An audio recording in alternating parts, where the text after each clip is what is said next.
సాయిరామ్. ఓం శ్రీ సాయిరామ్. సాయి ఈశ్వరాయ విద్మహే సత్యదేవాయ ధీమహి తన్నో సర్వ ప్రచోదయాత్. ఓం నమ శివాయ. మనం కర్మయోగంలో ఉన్నాం. కర్మయోగంలో నిన్న 12 శ్లోకాలు మనం చెప్పుకున్నాం. సో ఈరోజు 13, 14 శ్లోకం చెప్పడానికి మనం ప్రయత్నిస్తున్నాం. భగవంతుని ఆశీస్సులతో మనం 12 శ్లోకాలు కర్మయోగంలో కంప్లీట్ చేసుకున్నాం. అయితే 12 శ్లోకాలు అంటే 12 శ్లోకంలో ఆయన ఇష్టాన్ భోగాన్ హి ఓ దేవా దాస్యంతే యజ్ఞ భావిత తైర్దత్తాన ప్రదాయవ్యో యో భుక్తేస్తేన ఏవచ అని అంటున్నాడు. ఇష్టాన్ భోగాన్ హి వహ అంటే ఇష్టములైన భోగములు, యజ్ఞముల ద్వారా సంతృప్తిని పొందిన ఏదైతే మీరు యజ్ఞాలు చేస్తున్నారో అది మామూలు యజ్ఞం కాదు. అది సత్కర్మలు, మంచి భావనతో యజ్ఞం చేసినట్టయితే, కోరికలు లేకుండా ఆ భగవంతునికి అర్పితం చేసినట్టయితే దేవతలు దాన్ని సంతృప్తిపరిచి మీకు ఇష్టములైన, మీకు ఏదైతే ఇష్టమో దాన్ని ప్రసాదిస్తారు. అయితే ఏదైతే దేవతలు మీకు ప్రసాదించారో అది మీరు అనుభవించక ఇతరులకు కూడా మీరు దాన్ని పంచుతూ ఉండాలి. అతను ఇచ్చిన ప్రసాదం మీరు ఒక్కరే స్వీకరించినచో మీరు మంచి గుణం కాదు. మీలో మంచి గుణం కావాలి అంటే భగవంతుడు ఏదైతే మీకు ఇచ్చాడో దాన్ని నలుగురు ప్రసాదించాలి, అందరికీ సర్దాలి. ఆ భావన మీలో ఉండాలి. ఆ భావన మీలో ఉంటే మీరు ఒక మంచి భావనతో మోక్షానికి చేరువలో ఉంటారు. మీలో ఏదైతే ఉందో, భగవంతుడు మీకు ఏదైతే ఇచ్చాడో ఇదంతా భగవంతుని తాలూకా ప్రసాదమే. పూర్వజన్మ తాలూకా కర్మానుసారం ఈ జన్మలో మీరు ఏదైతే అనుభవిస్తున్నారో ఈ అనుభవాలు ఇవన్నీ పూర్వజన్మ సుకృతంతో వస్తూ ఉన్నాయి. అయితే ఇది ఎలా అనుభవిస్తున్నారు? మీరు మానవ రూపంలో ఉన్నారు. మీరు మానవ రూపంలో ఉంటూ దీన్ని అనుభవిస్తున్నారు. అయితే మీకు మానవ రూపంగా ఉన్నప్పుడు మీరు ఏం చెయ్యాలి? దీనికి 3 భాగాలుగా వివరించాడు. దేవతలు, మనుష్యులు, ఆ తర్వాత పశువులు, పక్షులు, అంటే జంతువులు, పక్షులు. అవి ఒక వర్గం, ఇదొక వర్గం, అదొక వర్గం. దేవతలు ఆల్రెడీ రీచ్ అయిపోయి ఉన్నారు. They have reached. ఒక పాయింట్కి వెళ్ళిపోయారు వాళ్ళు. నువ్వు మంచి కర్మలు చేసించో అక్కడికి వెళ్ళగలవు. మళ్ళీ ఆ కర్మలు అయిపోయిన తర్వాత మళ్ళీ మీరు దిగువకు వస్తావు. రాబోయే శ్లోకాల్లో ఎన్నో చెప్తాడు ఆయన. అవన్నీ మనం వింటే మనం ఏంటి, మన తాలూకా బతుకేంటి, ఇవన్నీ మనకు తెలుస్తాయి. అయితే మన తాలూకా బ్రతుకులు ఎలా ఉంటుంది అన్నది ఒక మంచి భావనతో మీరు ఆలోచించినట్టయితే, మీరు చెడ్డ భావనకి మీరు వెళ్ళకుండా, అంటే మీకు ఏదైతే కింద జన్మలో వచ్చిన కర్మలు మీకు ఏవైతే ఫార్వర్డ్ అయ్యాలో ఈసారి ఈ జన్మలో మీరు మంచి చేసుకున్నట్టయితే మంచి కర్మలతో వెళ్తారు, చెడ్డ చేసిన అయితే పాపపు కర్మలలో వెళ్తుంటారు. ఇది అనుభవించక తప్పదు.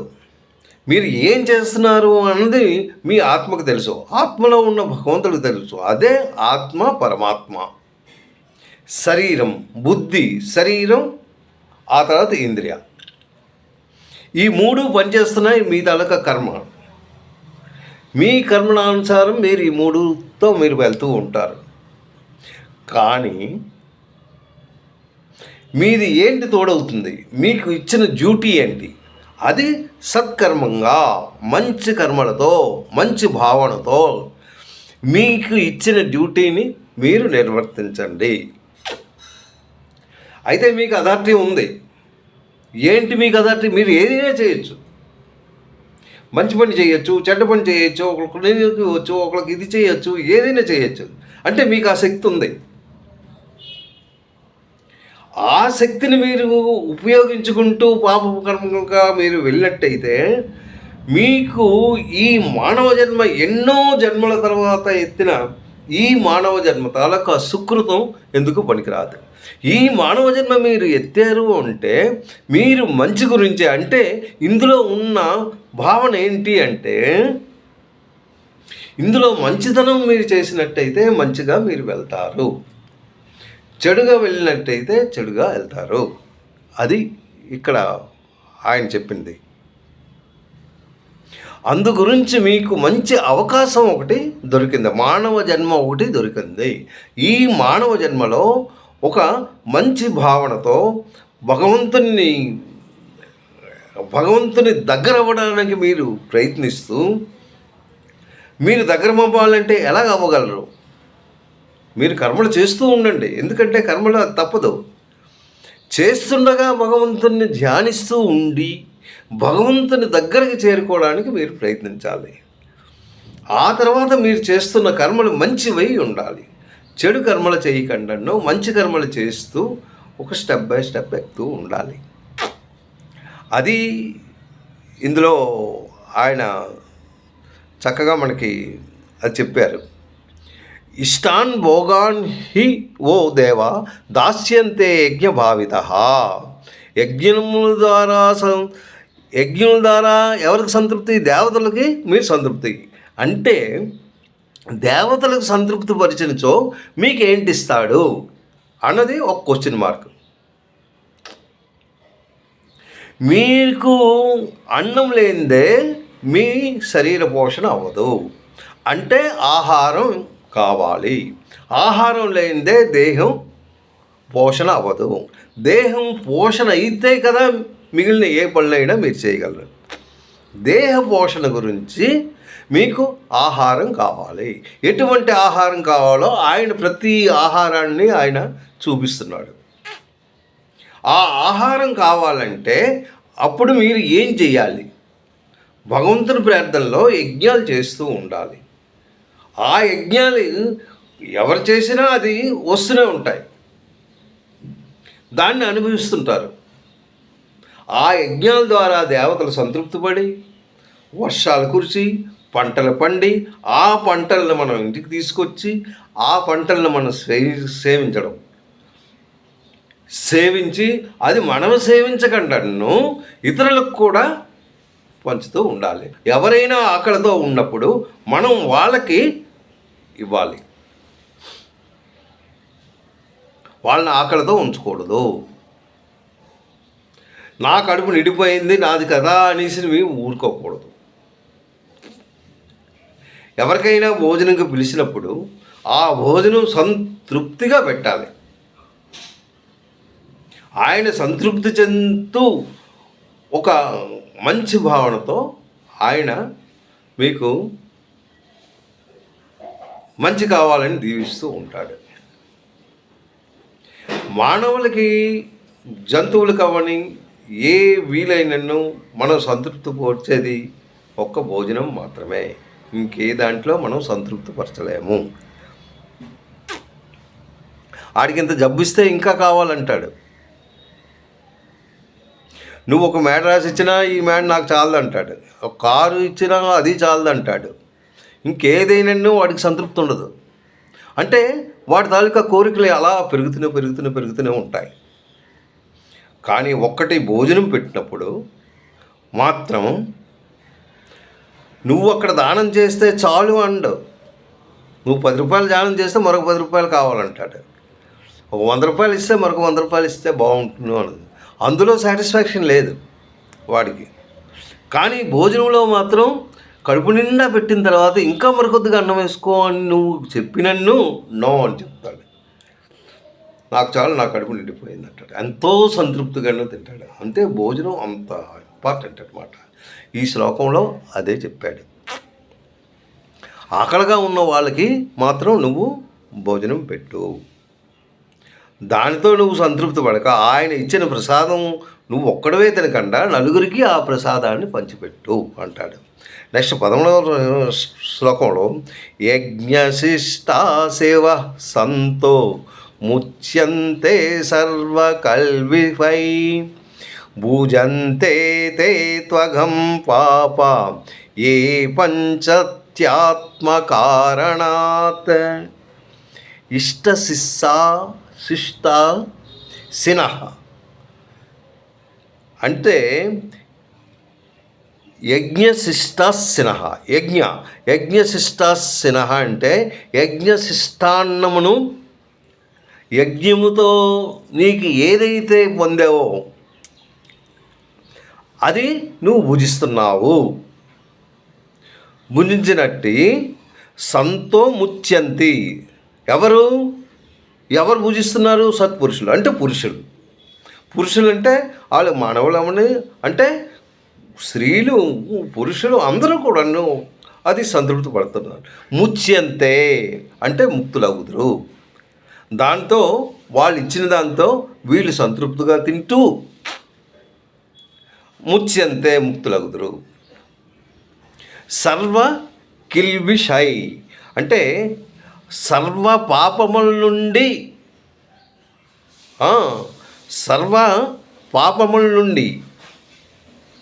ముక్తులగుదురు.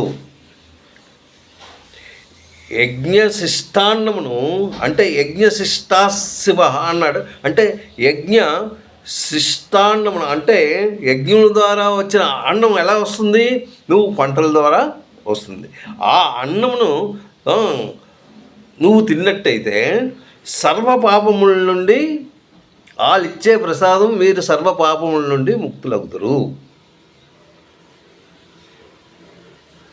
ఏ పాపాత్ములైతే తమ శరీర పోషణ కొరకే వండుకుందరో వారైతే పాపమునే భుజింతురు. ఇందులో ఉన్న అర్థము భుజంతే త్వగం పాపయే పంచాత్మాత్మకారణాత్. ఆత్మకారణాత్ తమ శరీర పోషణ కొరకే భుజించినట్టయితే అది ఇది అవుతుంది అనేసి ఇందులో చెప్తున్నాడు. అది ఏంటి? నువ్వు పాపాలు ఇక్కడ చాలా జాగ్రత్తగా వినవలసింది. ఆత్మకారణాత్ తన శరీర పోషణ కొరకే అంటున్నాడు. ఏంటి శరీర పోషణ కొరదే అంటే నీవు ఏదైతే చేస్తున్నావో పని చాలా జాగ్రత్తగా గ్రహించుకోవాలి.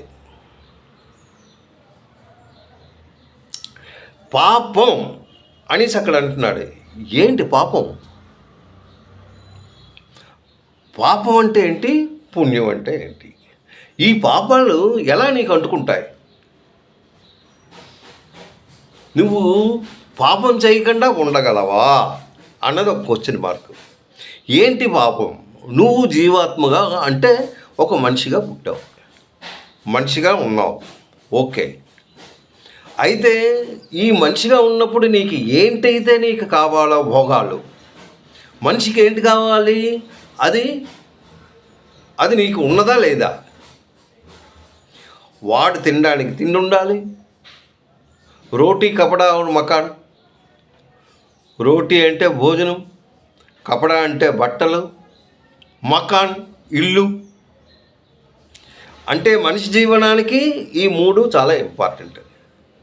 ఈ మనిషి జీవనానికి మూడు కావాలి. అయితే ఈ మూడిటి లోపల రోటీ ఒకటి ఉంది. అంటే నువ్వు భోజనం తయారు చేస్తున్నావు, భోజనం తయారు చేయడానికి నువ్వు ఎలా చేస్తున్నావు? పంటలు పండుతున్నాయి, వర్షం పడిన వెంటనే నీకు అయిపోతాయా? భూమిని దున్నాలి. భూమిని దున్నప్పుడు లోపల ఎన్ని క్రిములు ఉన్నాయో నీకు తెలియదు. భూమి సదును చేస్తూ అంటే మెత్తగా ఉండాలి. ఆ భూమి సదును చేసినప్పుడు కిందని ఎన్ని క్రిములేటి, ఎన్ని జంతువులు ఏంటి అంటే చిన్న చిన్న క్రిములుగా ఎన్నో ఉంటాయి. అవన్నీ చచ్చిపోతాయి. ఎలాగా? అవి చస్తాయి కానీ నీకు మొక్కలెగదవు. దాని గురించి నువ్వేంటి పిండి చల్లుతావు, గమేషన్ చల్లుతావు, ఏవో మందులు చేస్తావు. దేని గురించి? నీ మొక్క పెరగడానికి. అయితే దానితో నువ్వేవైతే వేస్తున్నావో దానితో ఏంటవుతుంది? కొన్ని క్రిములు చనిపోతున్నాయి. ఓకే, అక్కడ వరకు బాగుంది. ఆ తర్వాత ఏం చేస్తున్నావు? పంట పండింది. పంట పండిన తర్వాత ఏం చేస్తున్నావు? ఆ పంటని జాగ్రత్తగా పొలంలో పెడుతున్నావు. దాన్ని కోస్తున్నావు, పొలంలో పెడుతున్నావు. పొలంలో పెట్టిన తర్వాత ఏం చేస్తున్నావు? దాన్ని ధాన్యంగా చేస్తున్నావు. ధాన్యం అయిన తర్వాత ఏం చేస్తావు? ఆ ధాన్యం ఎప్పుడైతే అయిందో దానికి చిన్న పురుగులాగా ఒక చిన్న ఇవి కూడా వస్తాయి. ఏంటవి? చిన్న చిన్న క్రిములు. అవి పోవాలి. అది పెద్దగా ఇసురుతావు, అవన్నీ పోవాలని. పెద్ద చేటతో ఇసురుతావు, అవన్నీ చావాలని. అలాంటప్పుడు ఎన్ని చస్తాయో తెలియదు, ఎన్నో క్రిములు. కానీ ఇదంతా ఏంటి? నీ ఆహారం గురించే. అక్కడ కూడా పాపమే. ఆ తదుపరి ఆ ధాన్యాన్ని దంచుతావు, లేకపోతే మిల్లులో వేస్తావు, లేకపోతే ఏదో చేస్తావు. దాంట్లో ఎన్ని ఉన్నాయో తెలీదు. చీమలు ఉంటాయి, చిన్న చిన్న చీమలు కూడా పడతాయి, చిన్న ఇవి చేస్తాయి. అవన్నీ పోవడానికి నువ్వు ఎన్నో ప్రయత్నాలు చేస్తావు. చేసి ఆ బియ్యాన్ని జాగ్రత్తగా తెస్తావు. ఆ తర్వాత అవి దాన్ని ఏం చేస్తావు? అది అన్నంగా చెయ్యాలి అంటే ఏం చేయాలి? దాన్ని ఒక దీంట్లో, ఆ బియ్యాన్ని ఒక దాంట్లో పెట్టి కడిగి దాన్నేమో బయటికి తీసి ఈ ఈ ఈ క్రియలతో నువ్వు ఏదైతే చేస్తున్నావో దాంతో ఎన్నో పోతున్నాయి. అప్పుడు అన్నం వంట అంటే ఆ బియ్యాన్ని ఉడకబెడుతున్నావు. ఆ బియ్యం ఎప్పుడైతే స్టాక్ ఉందో దానికి కూడా చాలా చిన్న చిన్న క్రిములు ఉంటాయి. అవి నీకు కనబడవు కానీ ఉంటాయి. అవి వేడి నీటిలో పడి అవి కూడా చచ్చిపోతాయి. అది అన్నంగా తయారవుతుంది. ఆ అన్నాన్ని భుజిస్తావు. నీ శరీరం గురించి అంటే నీ భుజించినప్పుడు నువ్వు ఎన్ని క్రియలు చేస్తున్నావో ఒక్కసారి నువ్వు ఊహించుకో. ఇది ఒక పాపమే.